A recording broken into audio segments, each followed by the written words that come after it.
अगर मुज़ाकरात में कामयाब होना है, हम पूरे खुलूस नियत से उनको कामयाब करना चाहते हैं। मेरे भाई ख्वाजा साद रफीक साहब ऐसे है कि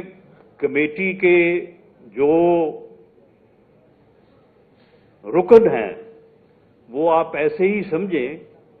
कि वो सारे जो हैं वो अदाकार हैं, जो प्रोड्यूसर हदायतकार है वो ख्वाजा साद रफीक साहब है।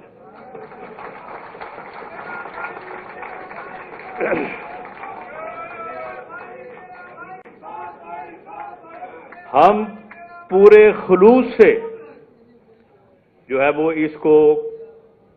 कामयाब करना चाहते हैं, लेकिन अगर आज की बात किसी को तस्लीम करवाना जो है